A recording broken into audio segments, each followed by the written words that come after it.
Hello friends, welcome to சேசு சமையல் தமிழ். இன்றைக்கி நம்மளோட சேனலில் ரொம்பவே கிறிஸ்பியான மசாலாலாம் உதிராமல் ரொம்பவே சூப்பராக டேஸ்டியான காலிஃப்ளவர் 65 எப்படி செய்கிறதுன்னு பார்க்கலாம். ரொம்பவே ஈஸியாக செஞ்சு முடிச்சிடலாம். அதுக்கு முன்னாடி நீங்கள் இப்போ தான் நம்மளோட சேனலை ஃபஸ்ட் டைம் பார்க்குறீங்கன்னா நம்மளோட சேனலை சப்ஸ்கிரைப் பண்ணி பக்கத்தில் இருக்கிற பெல் ஐக்கானையும் கிளிக் பண்ணிவிடுங்க. வாங்க இப்போ நம்ம வீடியோக்குள்ளே போயிடலாம். அதுக்கு நான் இன்றைக்கி ஒரு 2 மீடியம் சைஸில் இருக்கிற காலிஃப்ளவர் எடுத்து வச்சுருக்கிறேன். இதை நம்ம குட்டி குட்டியாக பிச்சு எடுத்துக்கலாம். அதுக்கு நம்ம ஃபஸ்ட்டு இதை கட் பண்ணிவிட்டு நான் இங்கே காமிக்கிற மாதிரி தண்டு பகுதியை ஃபஸ்ட்டு வெட்டிட்டு நம்ம இங்கே இப்படி உதிர்த்து எடுத்தோம்னா ஈஸியாகவே நம்மளுக்கு சின்ன சின்ன பீசஸாக கிடச்சிரும். நம்ம இந்த மாதிரி சின்ன சின்ன பீசஸாக போடும்போது தான் நம்ம கலக்கிற அந்த மாவு நல்லாவே எல்லா பீஸ்லேயும் பட்டு எல்லா பீஸுமே நல்லா டேஸ்டியாகவும் கிறிஸ்பியாகவும் உள்ள நல்லா சாஃப்டாகவும் இருக்கும். நம்மளுக்கு கடைகளில் கிடைக்கிற மாதிரியே நம்ம வீட்டிலையே ரொம்பவே ஈஸியாக செஞ்சு முடிச்சிடலாம். அதுக்கு நான் இப்போ 2 காலிஃப்ளவரையும் ஃபுல்லுமே நம்ம பிச்சு எடுத்துகிட்டு நம்ம தண்ணியில் கழுவி எடுத்துகிட்டு வந்துடலாம். எப்போவுமே காலிஃப்ளவர் க்ளீன் பண்ணும்போது அதை கொஞ்சம் பார்த்து க்ளீன் பண்ணணும். ஏன்னா அதில் குட்டி குட்டியாக புழுக்கள் இருக்கும், க்ரீன் கலரில் இருக்கும். நம்ம அதை ஃபஸ்ட்டு ஒரு வாட்டி க்ளீன் பண்ணி தண்ணியில் நம்ம அலசி எடுத்துகிட்டு வந்துடலாம்.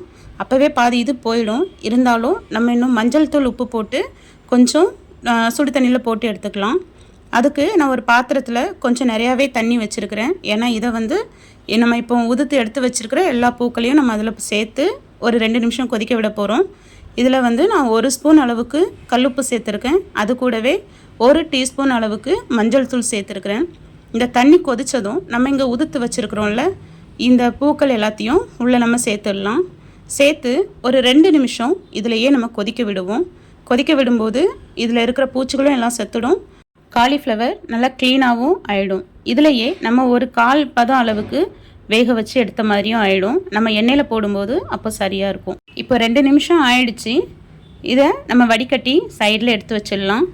இந்த டைமில் நம்ம இந்த 65 செய்கிறதுக்கு தேவையான நம்ம அந்த மாவு கலவையை இப்போ நம்ம செஞ்சு முடிச்சிடலாம். அதுக்கு நான் ஒரு கொஞ்சம் பெரிய பாத்திரம் எடுத்து வச்சுருக்கேன். ஏன்னா நம்ம எடுத்து வச்சுருக்கிற பூவை கொஞ்சம் ஃப்ரீயாக மிக்ஸ் பண்ணுறதுக்கு நம்மளுக்கு சரியாக இருக்கும். அதுக்காக நான் ஒரு 3 ஸ்பூன் அளவுக்கு மைதா மாவு சேர்த்துருக்கேன். அது கொஞ்சம் பெரிய ஸ்பூன் தான், 3 ஸ்பூன் அளவுக்கு இருக்குது. அதே போல் அதே ஸ்பூனில் 2 ஸ்பூன் அளவுக்கு நான் கார்ன்ஃப்ளவர் சேர்த்துருக்கேன். இது கூட சின்ன ஸ்பூனில் 1 ஸ்பூன் அளவுக்கு நான் உப்பு சேர்த்துருக்குறேன். உப்பு எப்போவுமே பார்த்து கம்மியாக போடுங்க, லாஸ்ட்டில் கூட அட்ஜஸ்ட் பண்ணிக்கலாம். இது கூட நம்ம ஒரு 1/4 ஸ்பூன் அளவுக்கு மஞ்சள் தூள், ஒரு 1/4 ஸ்பூன் அளவுக்கு கரம் மசாலா, அது கூடவே ஒரு 1/2 ஸ்பூன் அளவுக்கு ரெட் சில்லி பவுடர், இது கூட நம்ம ஒரு 1 ஸ்பூன் அளவுக்கு இஞ்சி பூண்டு பேஸ்ட்டு சேர்த்து மிக்ஸ் பண்ணிக்கலாம். இதில் நம்ம இப்போது நம்மளுக்கு கடையிலலாம் 65 மசாலா கிடைக்கும்ல, அது சேர்க்குறதா இருந்தால் இதில் ஒரு 1/2 ஸ்பூன் அளவுக்கு சில்லி பவுடரை கம்மி பண்ணிவிட்டு அது ஒரு 1/2 ஸ்பூன் சேர்த்துக்கலாம். அதுவும் கூடுதல் வாசனையை கொடுக்கும், டேஸ்ட்டும் கொடுக்கும். சேர்க்குறதுக்கு விருப்பம் இருந்தால் அப்படி சேர்த்துக்கலாம். கொஞ்சமாக தண்ணி சேர்த்து நல்லாவே ஒரு மாதிரி க்ரீமி டெக்ஸ்சரில் வர்ற மாதிரி நம்ம தண்ணி ஊற்றி கட்டிகள் இல்லாமல் நல்லாவே மிக்ஸ் பண்ணி எடுத்து வச்சுக்கலாம். தேவைப்பட்டால் தண்ணி சேர்த்துக்குங்க, ஆனால் ரொம்ப தண்ணியாக வேண்டாம். ரொம்ப தண்ணி சேர்த்துட்டோம் அப்படின்னா நம்மளுக்கு அந்த காலிஃப்ளவரில் அதிகமாக ஒட்டாமல் மாவு தனியாகவும் காலிஃப்ளவர் தனியாகவும் பிரிஞ்சு வந்துடும். நம்ம எண்ணெயில் போடும்போது நம்மளுக்கு அது ரெண்டும் சேர்ந்து பொரிஞ்சு வராது. நான் இங்கே காமிக்கிற கன்சிஸ்டன்சி இதுக்கு சரியாக இருக்கும். இப்போ மாவு ரெடி ஆகிடுச்சு. நம்ம வடித்து எடுத்து வச்சுருக்குறோம்ல அந்த காலிஃப்ளவர் எல்லாத்தையும் இப்போ இந்த மாவில் சேர்த்துக்கலாம். இதை நல்லாவே மிக்ஸ் பண்ணி விடுங்க. நீங்கள் எந்த அளவுக்கு மிக்ஸ் பண்ணுறீங்களோ அந்தளவுக்கு எல்லா பூவுலையும் அந்த மாவு பட்டு நம்ம பொரிக்கும்போது எல்லா பீசஸுமே நம்மளுக்கு கிறிஸ்பியாகவும் உள்ள நல்லா சாஃப்டாகவும் வரும். அதுக்காக நம்ம எல்லா பீஸையும் நம்ம கீழே தான் நம்ம மாவு கரைச்சி வச்சுருக்கோம். ஸோ அந்த மாவு எல்லா பீஸ்லேயும் படுற மாதிரி நல்லாவே கீழே கையை விட்டு எடுத்து எல்லா பீஸ்லேயும் படுற மாதிரி நல்லாவே விரசி விடுங்க. அப்போ தான் டேஸ்ட்டாக வரும். என்ன தான் நம்ம கடையில் வாங்கி சாப்பிட்டாலும் நம்ம வீட்டில் செய்கிற மாதிரி ரொம்ப ஹெல்த்தியாக அது வராது. நம்ம வீட்டில் செய்கிறது தான் எப்போவுமே ஹெல்த்தியானதாக இருக்கும். நம்ம குழந்தைங்களுக்கு வீட்டில் செஞ்சு கொடுக்கும்போது வேறு எந்த பிரச்சனையும் வராது. ஏன்னா கடையில் எந்த மாதிரி ஆயிலில் செய்வாங்கன்னு நம்மளுக்கு தெரியாது. அதனால் ரொம்பவே ஈஸியாக செஞ்சிடலாம். அதை நம்ம வீட்டிலே செஞ்சிடலாம். பாருங்கள், மிக்ஸ் பண்ணியாச்சு.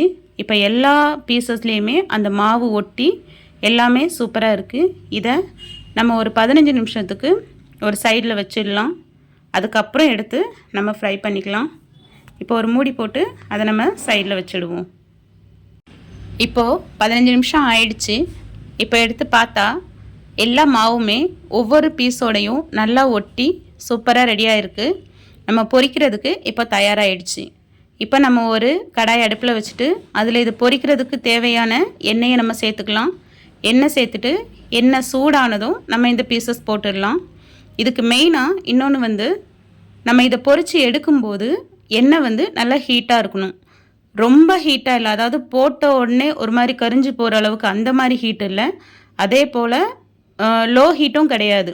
நம்ம இது போடும்போது கொஞ்சம் உடனே போட்டதுமே நல்லா பொரியிற அளவுக்கு அந்த இதில் சூடு இருக்கணும். அப்படி இருந்தால் தான் நம்மளுக்கு நம்ம போடுற பீஸ் எண்ணெயை குடிக்காது. காலிஃப்ளவர் எண்ணெயை குடிக்காது. அதே போல் கிறிஸ்பியாக வரும்.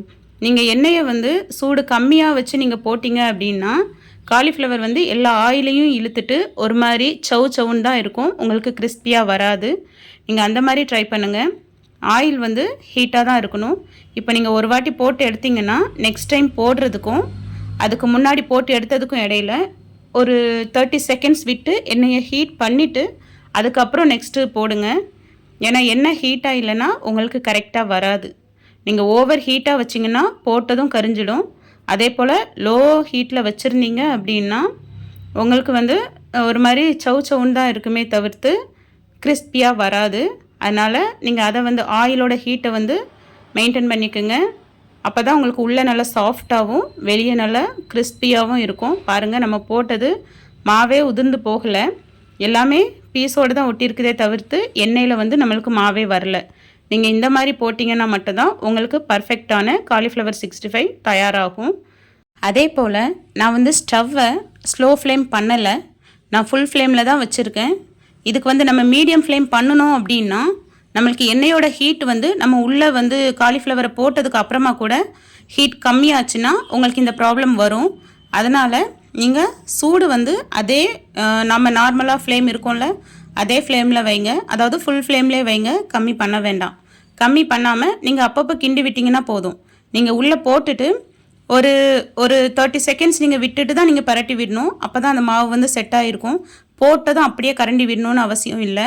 ஒரு 30 செகண்ட்ஸ் விட்டு நீங்கள் அதை மிக்ஸ் பண்ணி விட்டிங்கன்னா உங்களுக்கு மாவு எதுவும் அந்த காலிஃப்ளவர்லேருந்து தனியாக பிரிஞ்சு போகாது. அதுக்கப்புறம் நீங்கள் அப்பப்போ கரண்டியை வச்சு மறுபடியும் நீங்கள் மிக்ஸ் பண்ணி விட்டு அது வெந்ததும் எடுத்துக்கலாம். நம்ம போடும்போது ஆயிலேருந்து நிறையவே பபிள்ஸ் வரும். ஆனால் அது வெந்து வரும்போது அந்த பபிள்ஸ்லாம் அடங்கி நல்லாவே ஸ்லோவாகிடும். அந்த டைமில் நம்ம எடுத்தோம் அப்படின்னா அது கரெக்டாக இருக்கும். பாருங்கள், பர்ஃபெக்டான காலிஃப்ளவர் 65 ரெடி ஆகிடுச்சு. நீங்களும் இதே மாதிரி ட்ரை பண்ணி பாருங்கள். ரொம்பவே ஈஸியாக தான் இருக்கும், செய்கிறதுக்கு கஷ்டமெல்லாம் இருக்காது. உங்களுக்கு இந்த ரெசிபி பிடிச்சிருந்ததுன்னா நம்மளோட சேனலை சப்ஸ்கிரைப் பண்ணி பக்கத்தில் இருக்கிற பெல் ஐக்கானையும் கிளிக் பண்ணிவிடுங்க. தேங்க்ஸ் ஃபார் வாட்சிங்.